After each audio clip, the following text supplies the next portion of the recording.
I've made it to Sakata here in Yamagata. Thanks so much to Nomadic Gaijin who drove me from Akita all the way here yesterday. And when he dropped me off, I headed out into the town. I met some locals. I ended up drinking a little bit, going to karaoke and some local bars. It was so much fun.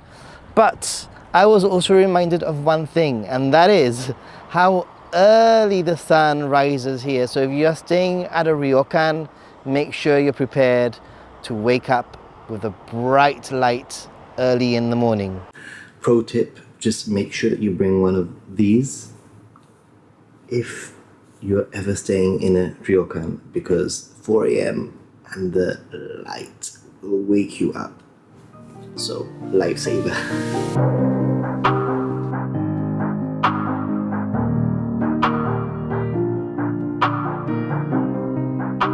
The first place that I've stopped at is the Sankyo Soko rice warehouses behind me. First of all, they obviously have historical significance. They were used as a rice storehouse over 100 years ago, but since then they've been converted into stores, museums, that sort of thing, and they've done a really good job. I'm quite impressed.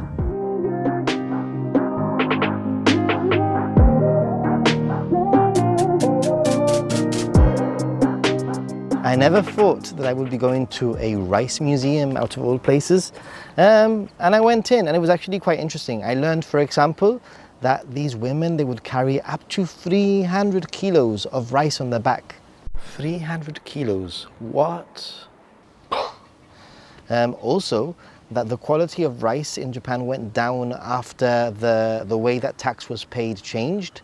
Initially, tax was paid in rice, and then it changed into money, and you know, the quality of rice went down. So just another interesting thing. And this building behind me, they actually use the most modern architectural sort of like technologies at the time to build it.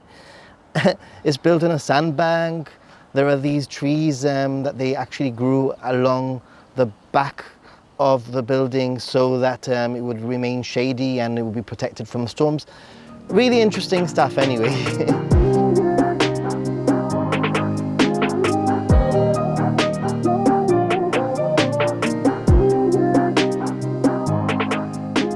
Sakata is very well set up for tourism. There are little maps like this all over the place, which makes it so easy. But something caught my attention yesterday whilst I was walking around, and that is this area here, which is lined with shrines and temples.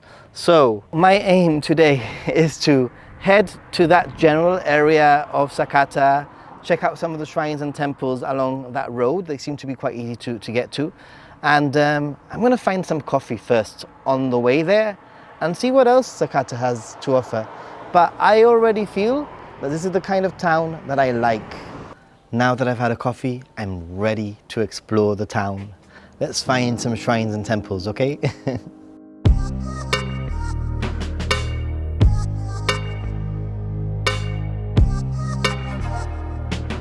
I like towns like this one that are walkable, that you could potentially cycle around, and most importantly has like random little shrines and little sites that you can walk around and find.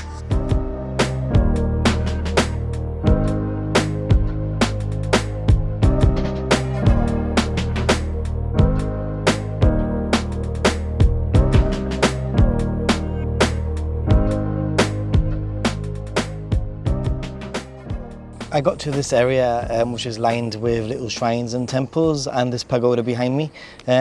It's still rather quiet, but it's a little bit busier than I expected it to be because it's Obon very soon, which means that people are sort of, you know, coming to clean the graves and pay respect, whatever, or prepare for Obon, I'm guessing.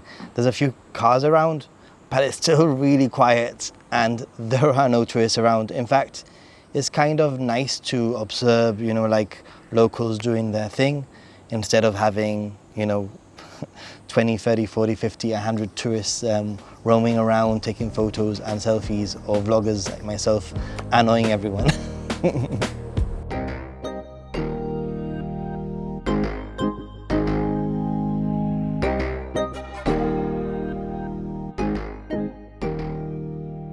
I just mentioned about Obon, and I just met a family and they were preparing the grave, and they had such good English. Obviously I didn't want to record such a private conversation, but they were so nice. They spent time explaining everything to me. They explained to me that Obon for them is going to be on the 13th, and how they were preparing the grave stone, the area of the grandfather, leaving some food and cleaning up and leaving flowers so that when he returns he has something. And they took a lot of time to just make me feel really welcome. I didn't feel like I was intruding or anything. I just said, "Sumimasen, eigo hanashimasu ka?" And then the person said, "Yes, my son speaks." And then actually they all spoke English. That's a crazy thing. They all spoke English. But I find that in Japan, a lot of people, they just don't have the confidence to speak English, but they understand a lot of English. And yeah, they were so welcoming and showing me everything. And obviously, like I said, I didn't film it, but it was a really nice, interesting little local, example of hospitality in these local places, you know. Even though there are cars, I kind of spoil a little bit my cinematography. It doesn't matter, because these connections and these conversations that I have with people far outweigh the pictures and the images, and these are things that I will forever remember. These temples might not seem too special, but the fact that they are so close together and so walkable makes it sort of worth a visit, I'd say. And also, I think there's something special about coming to a temple that is local, and the fact that it's not special sort of makes it special, if that makes any sense.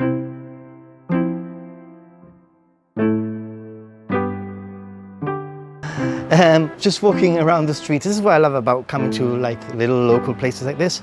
Just walking down the street, they have some kind of, I wouldn't say it's a matsuri as such, but some kind of, they've closed down the street, there's some stalls, there's a rock band, there's local music, there's there's tractors and all sorts of vehicles that kids are really enjoying riding on. There's food, there's drink, there's just a great atmosphere, and I'm happy to have stumbled upon this little slice of local life here in Sakata.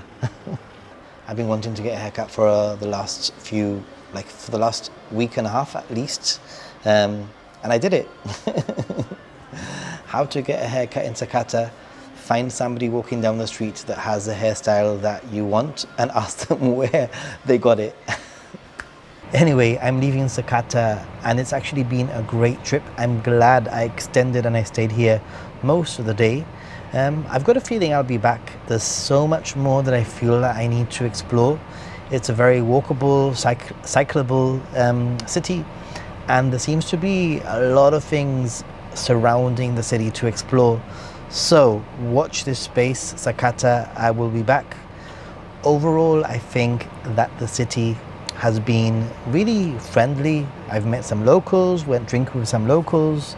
Also, just going to cafeterias and when I went to the temples and the shrines, and I met some local people doing their Obon stuff. They were so friendly. But this is what you get when you come to places that are outside of the major cities. Usually, I mean, major city people are also friendly, but I'm just saying, usually when you come to these places, you will find more of an openness. I think that's the right word, openness. So yeah, Sakata, thank you. And I'm on the train now to my next destination. There is a typhoon approaching, so I am trying to navigate what I'm going to be doing. I might have to change some of my plans, hopefully not too much. We'll see. Yes. Anyway, thanks for watching, guys. Stay positive. Don't forget to like, subscribe, and be a happy gaijin. Bye.